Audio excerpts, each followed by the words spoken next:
Hey, my name is Jared Moon, and I'm part of a group of underground athletes you've probably never even heard of before. We don't rely on fancy equipment for training, and most of us don't even have gym memberships. In fact, our motivation comes from within. You see, we have jobs, families, and responsibilities, but we still have big goals, and they aren't getting achieved at a global gym. For that reason, we have to do things differently. Our training has to be smarter.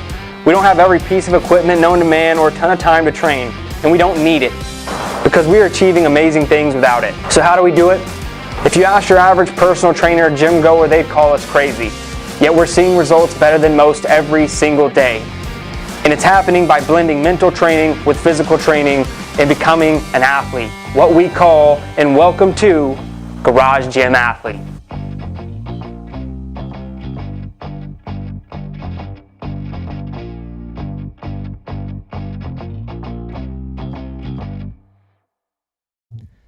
All right, ladies and gentlemen, welcome to the Garage Gym Athlete Podcast. My name is Jared Moon, and with me is Joe Courtney. What's up, Joe? Hey-o! Hey-o, and we have David Mushrush. Hey, how's it going, guys? Good, man. I like the last name. Thank you. It's very cool. All right, dude. So let's hop right into it. We're gonna steal some introductions from you. I won't take all the other than the name. I got that out of the way. But man, if you could give us a background to, you know, who you are, what you do for a living, how you train, all that good stuff, that'd be awesome. All right. David Mushrush. Everyone calls me Mush, though, because of the last name. I've been training out of my garage now for 3 years, I think. Before that, I was in a CrossFit gym. I coached at a CrossFit gym for 3.5 years. Stopped doing that after having 2 kids. I'm a teacher. So I have a 3 and a 5-year-old, and I was like, need more time with the family. So I started working out in the gym, in the garage, not the gym. Yeah, that's what we call it, right? That's awesome. Yeah. So what ages or grades do you teach? I do high school. High school. And I do 9th grade for the most part, special ed math. Awesome, man. Yeah. Very cool. All right, and so tell us a little bit about your garage gym setup and equipment you have. Are you minimalist? Or are you the guy who has everything and anything? Where are you at on the spectrum? I wish I had everything, but I almost do. So I actually took a little corner of the garage and I put a rack where I can fit a total of 5 people doing pull-ups. Like it's a long setup. Never had 5 on there, only had 3 at the most. Got wall balls. I have boxes, which I got for free. I've gotten lucky and accumulated a lot of stuff for free by working at a gym and just from people around. Like I just scored dumbbells from 8 pounds all the way up to 60 for free. So That's awesome. yeah, it was a good deal. I have kettlebells, barbells, weights. I scored an Aerodyne for $50, but unfortunately the computer just broke. And then I got a rower for Christmas. Wow, you do pretty much have it all. That's awesome on the dumbbells. They just we're donating them. Yeah, a guy that I work with actually is retiring from teaching. He had that, a squat rack, and some other things, and he wanted to get rid of them. And I said, all right, I'll take them. Yeah, one of my biggest regrets in the garage gym world was when I was stationed at Wichita Falls. Joe probably knows a little bit about this process. You know how when they're getting rid of old things, they have to DRMO it, like get rid of stuff. They were completely redoing and renovating a gym, and they knew that I was worked out. I had just started my garage gym at this point. They knew I worked out at home, and one of the guys there was like, "Hey, dude, we basically have to get rid of all this stuff. Do you want all of it?" And it was so much stuff, so many dumbbells and kettlebells. But to be honest, I couldn't even take it. Like I was moving within a week, and I was like, I just can't. And I should have just said yes. I should have just been like, bring it all over, throw it in my garage. I'll have somebody move it somewhere. But man, I still regret saying no to that at that time. But really awesome opportunity you jumped on though. Yeah, I kind of hide stuff. Yeah. I hide stuff around so my wife doesn't see all the equipment that I have. That's awesome, dude. And so you got to the you said you got to the point where you were kind of getting short on time and with the kids. That was the main factor behind becoming a garage gym athlete. So what was it? Was there any like hurdle for you in going from regular, CrossFit gym enthusiast to garage gym athlete? Was there any hurdles in making that switch to being more dedicated to the family? Yeah, actually, somebody that I used to work for, Jessica, actually pulled me aside. And I mean, I'm always trying to hustle. I don't know why. It's like in my blood, trying to hustle, do one thing, do another thing. And she finally pulled me aside and was like, look, you need to actually start doing something for yourself. You're always about doing stuff for other people. You need to take time with the family, because I was working at the gym. I'd do the 6 a.m. class, go back, do a 4 o'clock class when I was done here, hop in the 5 o'clock class, and then go home. And she was like, look, you need to spend the time with the family. It's only, you only have them young for so long. So when she said that, I was kind of like, it was kind of like an epiphany. And I was like, you know what, you're right. So I started going home and working out and started slowly building stuff up, and that's how it all started. But I got to give credit. So, well, that's awesome. That what an awesome person, first off. But I know a lot of people sometimes struggle coming from CrossFit community to being, I guess, a solo athlete, missing out on that community aspect. Did you feel any of that when you switched from a box to garage gym? Absolutely. And I still feel it every once in a while. So I try to like invite some of my buddies over to do workouts. I train kids at my house. So if it's a kid who I feel like that's on, not, I don't want to say the same level, but can handle some of the same movements that we do, I do the workouts with them. And if it's not, then I actually do the stretches, everything else with them, but I don't train them the same way that we do. So there is the hurdle, and I still, every once in a while on a Saturday when they have like when you have the Meet Yourself Saturday, sometimes I'm like, you know what, I want to go back into the community, and I'll go to one of the local gyms and hit a group workout. Yeah, that's what, and I don't want to sound too robotish here, but like I'm starting to view people in fitness as like almost as a tool, not to use them in a sense, but to use them for a different level of intensity you don't normally achieve on your own, and they definitely have their place. Like I think going against people in competition 5 days a week is not really necessary if you're somewhat motivated, but I think doing that once a week or once a month, getting together with a group, especially if people who are going to push you harder than you normally would yourself, it's a great way to be engaged with the community and push yourself a little bit harder. So I definitely understand that. I think it's kind of like the computer on the rower that stares at you in the face, and you have to keep that pace, and you have to do what you got to do. So when there's people around, you're kind of on that same accountability. If not, then things might get a little more lax, or you might rest a little bit too longer or whatever. Yeah, definitely. So how long have you been into fitness overall? Fitness overall, I feel like my whole life. So when I was younger, I did soccer, I rode horses, lacrosse. Ooh, lacrosse. Oh yeah, man, I still play.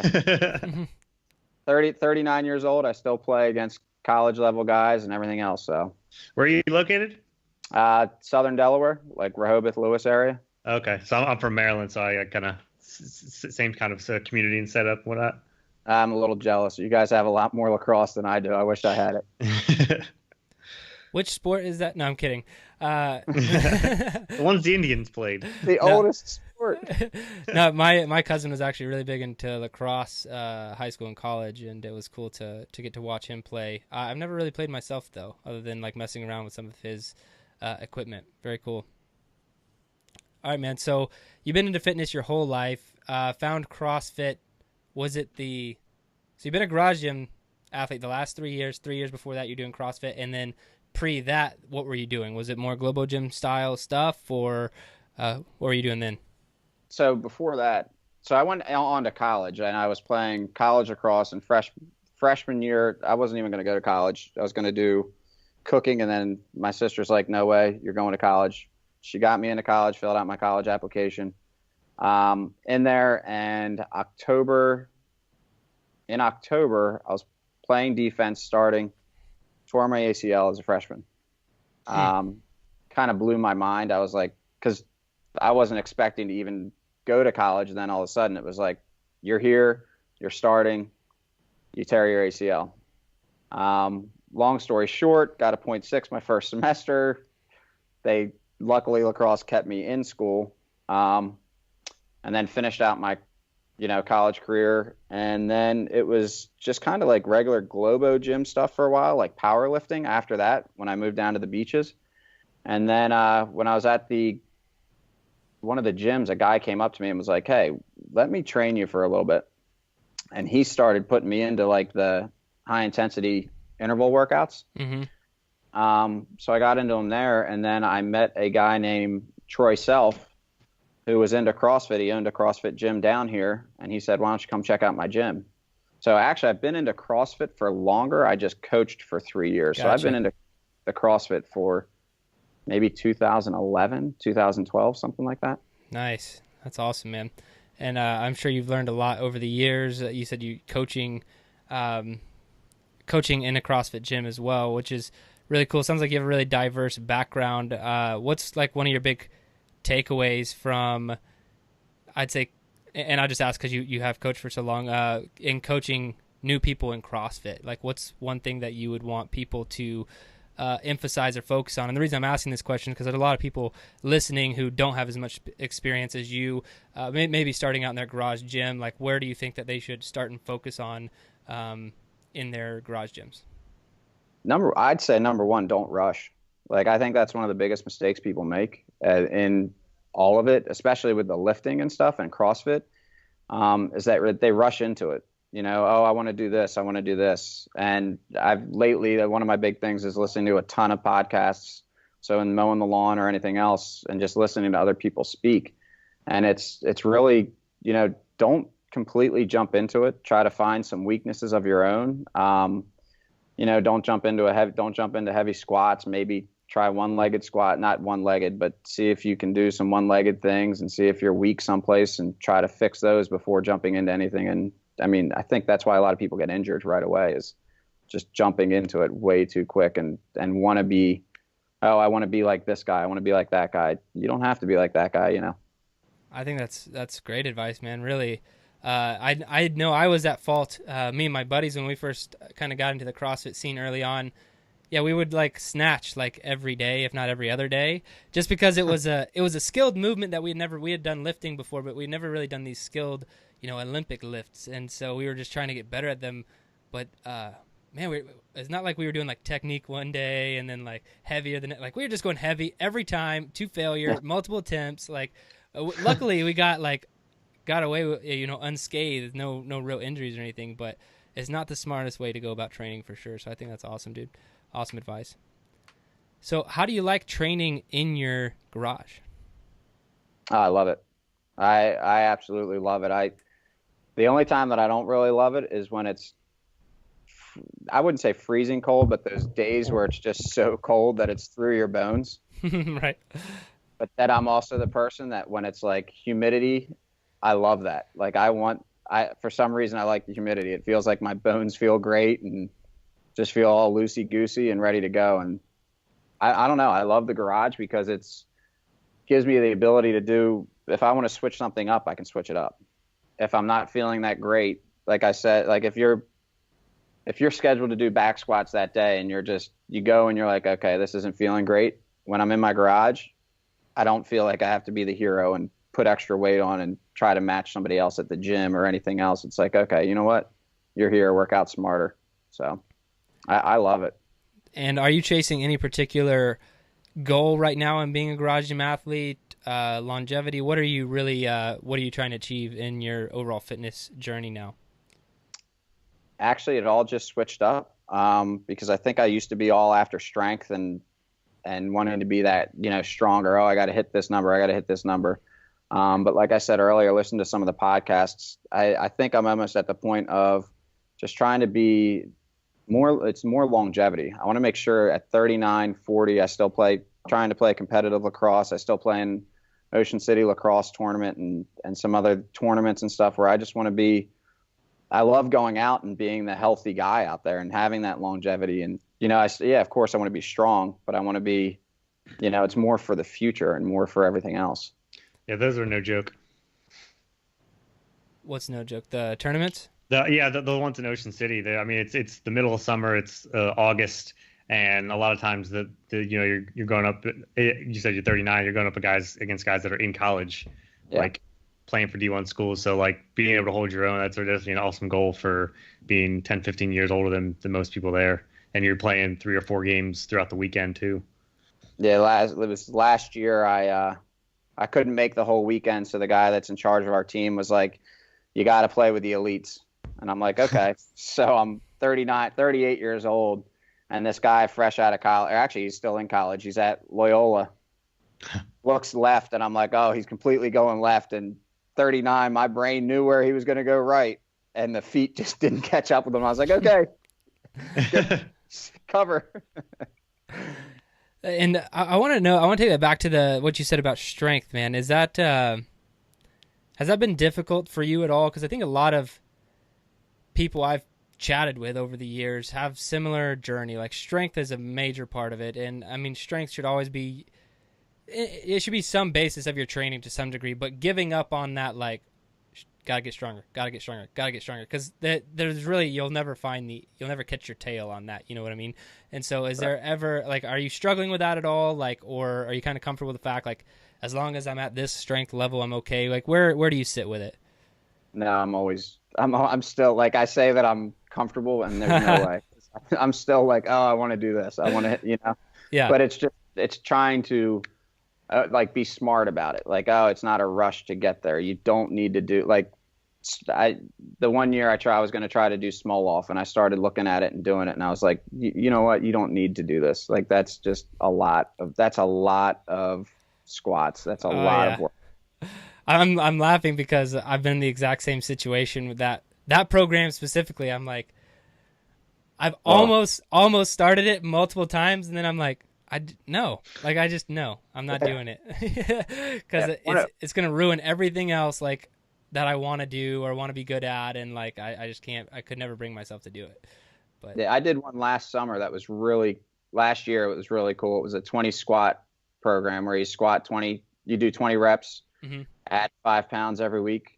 Oof. And that was cool just because I started doing it in our high school gym. And, the one day I say stretchy pants. They're like khaki stretchy pants. I go down to the gym and I warm up and put the bar on the rack and squat with all the kids in there. And they were just like in awe because I put some weight on and did it 20 reps. And they were just like, oh my God. So, I mean, but I think the strength, you always you chase it, but it's trying to I don't want that to be my main goal. Like that can't be my main goal anymore. Yeah. Not if you want to be well-rounded. And you mentioned you have 2 kids, is it? Yes. How do they get involved with the shenanigans out in the garage or anything like that? They do. My daughter actually this morning, it's funny that you said that. She came in right before we left for school and hopped down and did some push-ups. And I said, you know what? You're doing push-ups better than like most kids at school. That's awesome. And I bought her a little 10-pound kettlebell. I got her the little Bella bar and everything else so that she can take part in it with me. Very cool. All right, man. So what's you've been into fitness for a long time. What's the hardest workout you've ever done? Oh, I can't remember the name of it. It's a hero. Well, there's 2 actually. One that was mentally hard that you made us do, which was. That doesn't sound like him at all. And I want to do it again, but the barbell on your back and walk a mile. The Iron Mile. Iron Mile. Yeah. Oh, we had snow on the ground. I put my snow boots on and was like, I'm going out. And I put 185 pounds on the bar and did it. I dropped it 6 or 7 times. But that was just that was like a mentally tough, grueling workout. Because you're sitting there like, oh my God, this bar hurts. But if I drop it, that means I'm stopping. I have to pick it back up and go again. So mentally that was tough.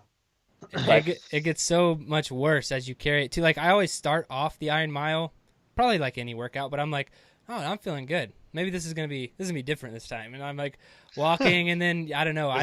Decline. I never even know how many meters I get into it where I'm like, man, this sucks, and then I have to drop it. But once that happens, like once the drop happens, more drops are going to come. It's just Yep. because after you do it the first time, it's just going to keep happening. And so you got to hold out for that first one as long as you possibly can. Then after that, the workout goes downhill real fast. Yep. Yeah. And then the other one was, I can't remember the name of it, but it's a hero WOD where you run 2 miles with a vest, come back in, there's box jumps, cleans, lunges. And that was a grinder. Oh, I heard of that one. And I don't know if it's like Hildago or somebody like that, but it was a grinder. Yeah, they have quite a few now. So at one point I had done every single one, but they've added so many that I'm missing out on a few now for sure. All right, man. So hardest workout you've ever done, definitely admirable, both of those. Now, mental toughness. In your opinion, what's the best activity for upping your mental toughness game? True. Pick something that you don't want to do and force yourself to do it. That's awesome. And simple. Yeah. All right, if you could only have one piece of equipment to train with for the rest of your life, what would it be? If you asked me last week, it would have probably been a barbell. Right now, it's a kettlebell. And why the change? Talking about the longevity purposes of it, I think the kettlebell, you can do a lot more things for the longevity. Yeah, I definitely agree there. I think kettlebell is starting to become a serious rival in the overall responses for this question. Now you already have a whole bunch of equipment for your gym, but I'm interested to see what would be at the top of your wish list to add to your gym, if it could be anything. Right now, the new Aerodyne bike. The Rogue Echo? Yeah. Yeah. You might want to hop on it, man. They're doing a hot deal right now. I don't know if you've seen it. I have. there's a struggle internally right now. You're like, I've had to click. I'm in the same boat. It's $100 off and free shipping, and I'm like, because if I buy it 6 months from now, I'm just gonna be pissed I didn't buy it now. Yep. And so yeah, I'm having the same struggle currently. It's been in the cart. I love it. As someone who missed their chance to buy a Whoop, I would just say buy it. Yeah. Well, hopefully they don't change up the model to where you can't even really buy one again. You know what I mean? All right, man. So that's awesome. I love that response and the fact that we're both in the same exact situation right now. So, a lot of people listening to this, a lot of garage gym athletes all around the world. So, what would be your best advice for all the garage gym athletes out there? Best advice is just keep pushing. And honestly, if you feel something, for me at least, getting older and stuff like that, be smart with your body. You guys know your body better than anybody else, and be smart with it. If you're feeling something one day, if you have to take it easy, take it easy. Don't try to push through it and stuff like that. Great, man. Awesome, David. Well, it's been a blast having you on the Garage Gym Athlete podcast. I appreciate you sharing your wisdom with us and your time. Thank you, guys. Hey, man.